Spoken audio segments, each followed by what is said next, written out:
Hi guys, মই Angel Gitanjali. আজি আন এটা ৰেচিপি লৈছোঁ, কলপচলাৰ লগত সামান্য মচুৰ দাইল দি ৰন্ধা এটি ৰেচিপি। এয়া কেৰাহী গৰম হোৱাত মই দিলোঁ মিঠাতেল, ইঞ্জিন বেছি নাই দিয়া দেই, মই অলপহে তেল দি বনাওঁ বস্তু, বেছি তেল নিদিওঁ। দিলোঁ পাঁচফোৰণ পূৰা ফুটিছে আৰু তেলত ধোঁৱাও ওলাইছে। এয়া তাৰপিছত আটাইখিনি বস্তু মই দিলোঁ আৰু কলপচলা, দালি, কেঁচা জলকীয়া, নহৰু, আদা থেতালি থোৱা, কম বেছি নহয়, 3-4 ফুটা। তাৰপিছত নিমখ হালধি থাকেই, সেইটো নাই ইয়াত খাওঁ নহয়। তাৰপিছত আৰু আছে মোক গোটা ধনিয়া গুড়ি, ঘৰতে পিছা আৰু জিৰা গুড়ি নাই দিয়া। দুদিনমান কলপচলাটো কাটি থোৱা আছিলে, একচাইডে কালাৰটো সেইকাৰণে ক'লা দেখাইছে। তাৰ পানীখিনি মিলাই দিলোঁ।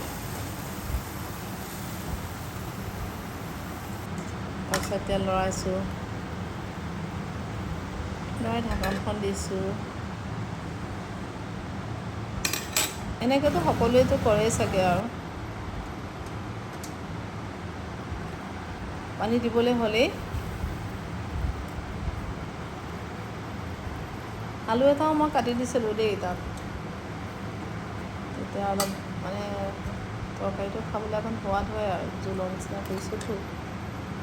আৰু গেছটো বঢ়াই দিছোঁ পূৰা। কিছুমানে একচুৱেলি কলপচলাত মাছৰ মাথা দিও খায়, ময়ো বনাই খাওঁ ডাঙৰ মাছৰ মাথা দি, বহুত সোৱাদ লাগে, টেষ্টি লাগে আৰু ভাজিকণ।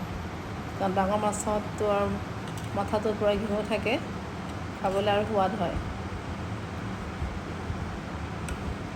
পূৰা ভঠালি আছে, শুকান জলকীয়া দিছিলোঁ, ৰঙা জলকীয়া। বৰ বেছি জ্বলা দিলে আৰু খাবও নোৱাৰোঁ নহয়, গৰমো বেছি পৰিছেতো, জ্বলা বেছি খালেও বেয়া। পূৰা ভঠালি দিছোঁ, নাই মোৰ ঘুটনি সেইকাৰণে আৰু এটাৰে ভঠালিছোঁ।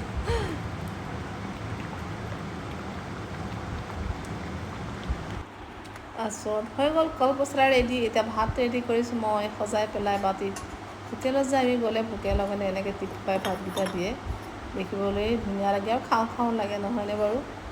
এয়া হৈ গ'ল সজাই, তৰকাৰীও ঢালি লৈছোঁ পূৰা, আৰু গৰমে গৰমে খাব লৈছোঁ। জলকীয়াটো ক'ত নথওঁ লাগিছে, মই বোলো খাওঁ লাগিছে। ডাইনিঙলৈ নিবলৈ নহ'লে আৰু দেই, কিটচেনতে আৰু খাবলৈ ষ্টাৰ্ট দিলোঁৱেই, নহ'লে বাকীখিনিয়ে গোটেই খাই মেলি ফিনিছেই কৰি দিব। তাতে মোৰ আজি এজনী লগৰী আহিছিলে, তাইও খালে তাই শিক্ষয়িত্ৰী কৰে। তাই কৈছে বৰ সোৱাদ হৈছে দেই, কলপচলা ৰেচিপিটো দিবাচোন। বোলো ইউটিউবত দিয়া আছে, তুমি চাবা, খাবলৈ বৰ সোৱাদ হৈছে বোলে। খাই সেইকাৰণে চুচি বাচি পূৰা ফিনিছ কৰিয়ে দিলোঁ।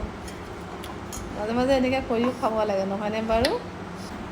আজিলৈ আহোঁ তেতিয়াহ'লে, অ'কে বাই বাই।